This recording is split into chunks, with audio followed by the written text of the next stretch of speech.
Sir, ഇതെന്തൊരു പുലിവാല. പാരീസിൽ നിന്ന് ലണ്ടനിൽ നിന്ന് നമ്മുടെ ബയേഴ്സ് ഫോൺ വിളിക്കുമ്പോൾ MD എന്തൊക്കെയോ പിച്ചും പേയും പറയുകയാണ്. ഇതെന്താ സംസാരിക്കുന്നറിയാൻ ഞാൻ ക്യാബിനിൽ ചെന്നപ്പോ എന്നെയും അയാൾ തെറി വിളിച്ച് പുറത്താക്കി. എടോ, ഞാൻ അയാളെ കൊണ്ട് ഇവിടെ വട്ടളയിരിക്കുക. എന്താ ചെയ്യാ, വലിയ മുതലാളിയുടെ മരുവനായി പോയില്ലേ. ആ ചന്ദ്രാമ എന്ത് കണ്ടിട്ടാ വിവരം കെട്ടോനെ കിട്ടിയത് എനിക്ക് ഒരു പിടിയും കിട്ടില്ല. വരുന്നിടത്ത് വെച്ച് കാണാം, അല്ലാതെന്ത്. അതായത് സാറിന്റെ കമ്പനിക്ക് എന്റെ കമ്പനിയുടെ തുണി തരാം. കഴിഞ്ഞ 2 കൊല്ലമായി സാറേ ഞാൻ ഇതിനു വേണ്ടി ഇവിടെ കയറി ഇറങ്ങാൻ തുടങ്ങിയിട്ട്. പക്ഷെ മാനേജർ കഴിഞ്ഞ 16 കൊല്ലമായി വേറൊരു കമ്പനിക്കാണ് ഈ ഓർഡർ കൊടുക്കുന്നത്. സത്യം പറയാമല്ലോ സാർ, 5000 രൂപ വരെ കമ്മീഷൻ കൊടുക്കാമെന്ന് പറഞ്ഞതാ. എന്നിട്ടും കാര്യം നടന്നില്ല. വേഗം കൊണ്ടാവനെ, ദാഹിച്ചിട്ട് തൊണ്ട പൊട്ടാറായി.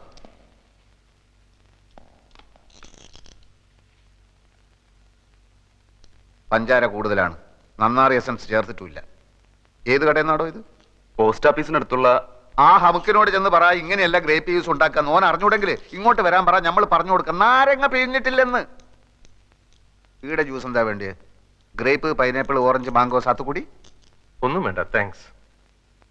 ഇനിയിപ്പോ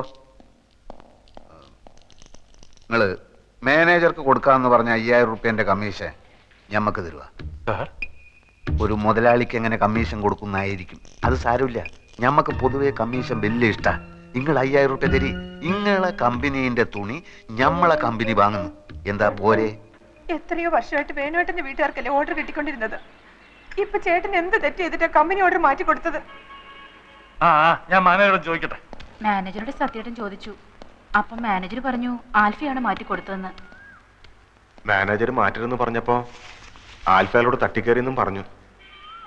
അനിയും കുഞ്ഞൊന്ന് വിളിച്ച് ചോദിച്ചു നോക്ക്. സർ, കൺസൈൻമെന്റ് അയക്കാൻ ഇപ്പൊ തന്നെ ഒരുപാട് വൈകി. LC ഓപ്പൺ ചെയ്യണം. LC ഇതുവരെ വന്നിട്ടില്ല. ഓൾ എവിടെ പോയി? സാർ, ഞാൻ അപ്പോഴേ സാറിനോട് പറഞ്ഞല്ലേ കുഴപ്പമാവുന്നു. ഇതാ വർമ്മ സാർ ലൈനിലുണ്ട്. സാറിനോടൊന്ന് അത്യാവശ്യമായി വീട്ടിലോട്ട് ചെല്ലാൻ. ഞമ്മക്ക് സൗകര്യം ഇല്ലെന്ന് പറ. അയാൾ വിളിക്കുന്നിടത്തൊക്കെ ചെല്ലലല്ലേ നമ്മളെ പണി. അങ്ങോട്ട് വരാൻ സൗകര്യം ഇല്ലാന്ന് പറഞ്ഞു. അങ്ങനെ പറഞ്ഞോ? പറഞ്ഞു സാർ. എന്നാ ഞാൻ അങ്ങോട്ട് വരാം. Okay sir. വർമ്മ സാർ ഇങ്ങോട്ട് വരാന്ന് പറഞ്ഞു. ഞമ്മക്ക് അർജന്റായിട്ട് പുറത്തേക്കൊന്ന് പോണം. വർമ്മ സാർ വന്നാ അയാളോട് പോയി പണി നോക്കാൻ പറ.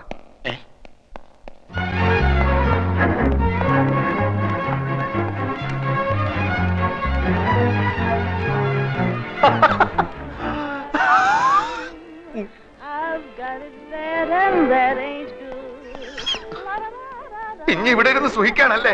ഞമ്മളെ കൊണ്ട് കഴിയില്ല ഇനി ഇവിടെ ഇരിക്കാൻ. ആകെ കുലുമാല്. മനുഷ്യന് മനസ്സിലാവാത്ത ഭാഷയിൽ എഴുത്തും കുത്തും വർത്താനോ. ഫോണെടുത്ത് പോയാ മുഴുവൻ മുടിഞ്ഞ ഇംഗ്ലീഷ്. കുറെ നായിന്റെ മക്കളെ നമ്മൾ പുളിച്ച് തെറി വിളിച്ച് എന്നിട്ട് രക്ഷയിൽ.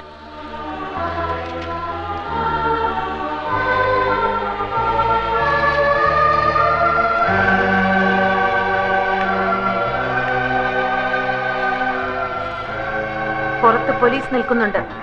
എന്തിന്? കുറെ ആൽഫിമാരെ അറസ്റ്റ് ചെയ്യാൻ. തന്റെ സുഹൃത്ത് അപ്പുക്കുട്ടനും ഇത് തന്നെയാ പറഞ്ഞത്. അയാളും ഉണ്ട് പുറത്ത്. അന്തസ്സുള്ള ഓഫീസായത്. ഇതിനകത്ത് പോലീസുകാർ കയറി MD അറസ്റ്റ് ചെയ്തെന്നറിഞ്ഞാൽ ഞങ്ങൾക്ക് അതിന്റെ നാണക്കേട്. അതുകൊണ്ടാ ഞാൻ അവരെ പുറത്ത് നിർത്തിയത്. മനുഷ്യന് അത്യാർത്ഥി പാടില്ല അല്ലേ? താൻ വരുന്നുണ്ടോ അതോ ഞാൻ അവരെ ഇങ്ങോട്ട് വിളിക്കണോ? വേണ്ട, ഞമ്മള് വരാം. പോലീസ് ഇങ്ങോട്ട് വന്നാൽ ഈ ആഫീസിലുള്ള എല്ലാവരും കൂടി നമ്മളെ എടുത്തിട്ട് ഇടിക്കും. ഈ തിങ്ങളെ അടി നമ്മൾ നേരത്തെ കണ്ടിട്ടുള്ളതാ. മാമാനെ അടിച്ചിട്ട് മാമാന്റെ എല്ലിന്റെ എണ്ണം കൂടി പല്ലിന്റെ എണ്ണം കുറഞ്ഞ്. എന്നാ വാ. എവിടെ പോലീസ്? എവിടെ പോലീസ്? പോലീസ് ഇല്ല, ഇവിടെ കള്ളന്മാരേ ഉള്ളൂ. ഇത് അരക്കള്ളൻ, ഇത് മുക്കാക്കള്ളൻ, ഇത് മുഴുക്കള്ളൻ. ഇവരെന്താ ഒരുമാതിരി ശവം പോലെ നിൽക്കുന്ന? ഞാനൊന്ന് വരട്ടി. പുറത്ത് പോലീസ് നിൽക്കുന്നു എന്ന് പറഞ്ഞു. അത് ശരി.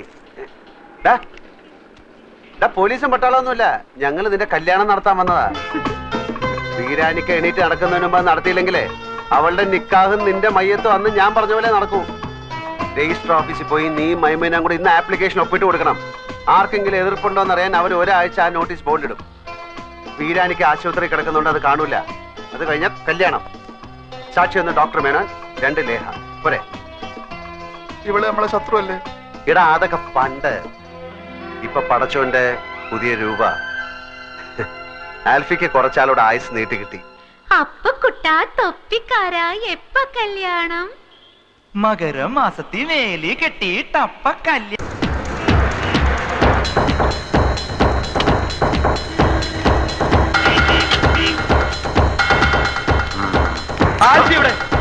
അവിടെ ഉണ്ട്.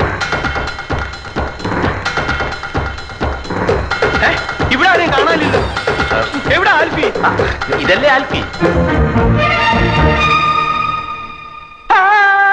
അയ്യോ, പറഞ്ഞതുപോലെ ഇയാൾ തന്നെയാണല്ലോ ആൽഫി. വെളിച്ചത്തിന് കയറി വന്നപ്പോ എനിക്ക് പെട്ടെന്ന് കണ്ടുപിടിച്ചില്ല. ഞങ്ങൾക്ക് കുറച്ച് ഫാമിലി മാറ്റേഴ്സ് സംസാരിക്കാൻ. എന്താ ഇയാൾ പുറത്തു പോകും? താനേതാ? നമ്മളിവിടുത്തെ ആൽഫി. അപ്പൊ അവിടെ അപ്പുകുട്ടൻ ആൽഫി. ഇവിടെ ഒരു ആൽഫി, അവിടെ ഒരു ആൽഫി, അപ്പുകുട്ടൻ ആൽഫി, എല്ലാം കൂടെ എത്ര എണ്ണണ്ടടാ? ഏതാടാ നീ? 100. 100 പേരോ? അതെ, 100 പേര്. ബാക്കി 98 എവിടെയാടാ? നീയൊക്കെ കൂടെ എന്തൊക്കെ തെമ്മാടിത്തരടാ കാട്ടി വെച്ചിരിക്കണേ? എല്ലാം പുറത്താവാൻ പോവാ. ചന്ദ്ര സംസാരിച്ചു.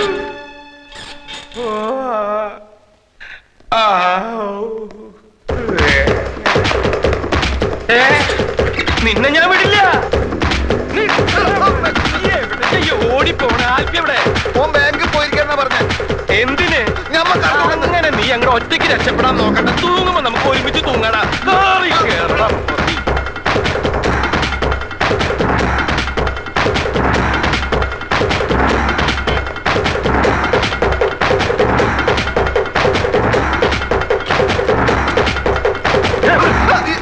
ഞാനാ ചതിച്ചപ്പുകുട്ട എല്ലാം താറുമാറാവാൻ പോകുന്നു. എന്തു പറ്റി? ചന്ദ്രകുഞ്ഞ് സംസാരിച്ചു. ഇനി എന്ത് ചെയ്യും? ആറ്റമ്മ ഒളിച്ചു വെച്ചിരുന്ന സ്ഥലം നിനക്കറിയോ? എന്തിനാ അവിടെ പോയി ഒളിക്കാനാ? അല്ല, അതിന്ന് ഒരെണ്ണെടുത്ത് പൊട്ടിച്ചാലേ ലോകം മുഴുവൻ അവസാനിക്കല്ലോ. എന്റെ ദൈവമേ, ഞാനിനി അങ്ങോട്ട് പോവും. നിങ്ങൾ കണ്ടാ സംസാരിക്കാം? കണ്ടില്ല, കേട്ടു. ഒരുപക്ഷെ അന്ന് കൈ പൊക്കിയതുപോലെ ഒരു വാക്കോ മറ്റോ മിണ്ടിയതാണെങ്കിലോ? അങ്ങനെയാണെങ്കിൽ രക്ഷപ്പെട്ട്. ഏതായാലും പോയി നോക്കാം. ഞാൻ പുറത്ത് നിൽക്കാം, നിങ്ങൾ അകത്ത് പോയി നോക്ക്. സംഗതി കുഴപ്പമാണെങ്കിൽ ഞാൻ മുങ്ങും. എങ്ങോട്ട്? പാതാളത്തിലേക്ക്. ഒരു വഴി ഞാൻ കണ്ടുവച്ചിട്ടുണ്ട്.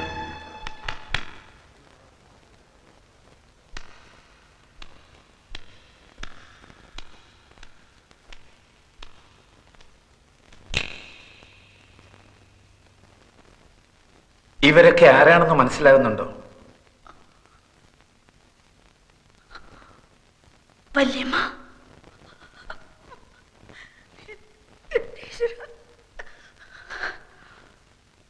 ശങ്കരമാവൻ, വേണുട്ടൻ. അതാരാണെന്ന് മനസ്സിലായോ?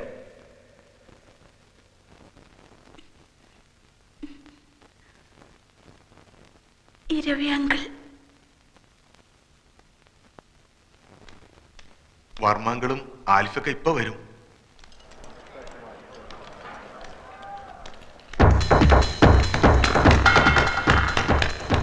ഓടിക്കോ മോനെ, ഓടിക്കോ. അവളെല്ലാം തത്ത പറയണ പോലെ പറയണു. മോളെ കണ്ടില്ലേ? എനിക്കറിയാം, എക്സൈറ്റ്മെന്റ് കൊണ്ട് അവളെ കാണാൻ ബുദ്ധിമുട്ടുണ്ടാവും. എന്റെയും പ്രശ്നം തന്നെയാ. വന്നാട്ടെ, വന്നാട്ടെ.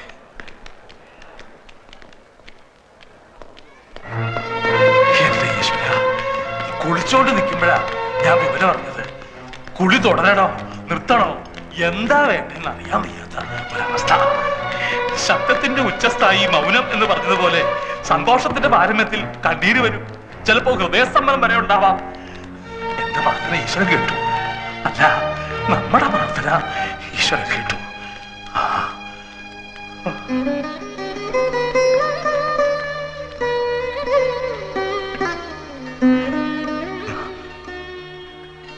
എന്തോരം നേർച്ചകളാണ് നടന്നത്.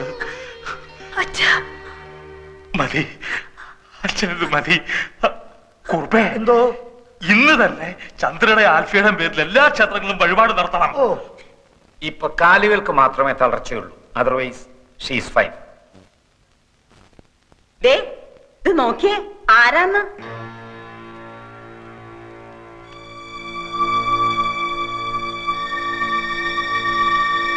ആരാ?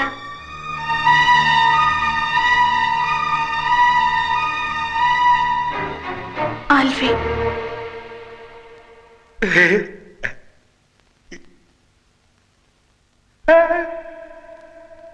ഇനി നമുക്കെല്ലാവർക്കും പുറത്തേക്കൊന്ന് ഇറങ്ങിക്കൊടുക്കാം. ഒരു 5 മിനിറ്റ് ആൽഫിക്കും ചന്ദ്രയ്ക്കും മാത്രമായിട്ട്. Of course.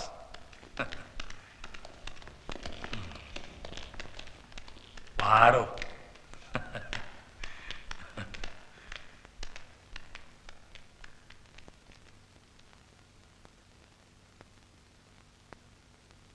എന്തിനാ എന്നെ രക്ഷിച്ച്?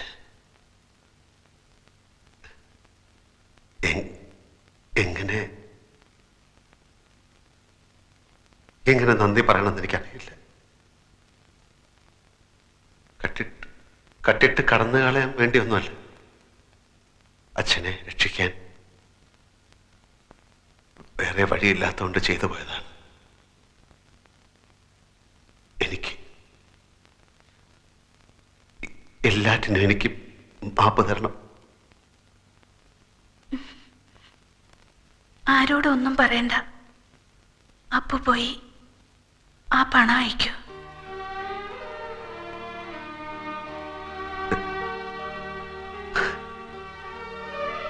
മറക്കില്ല, ഞാൻ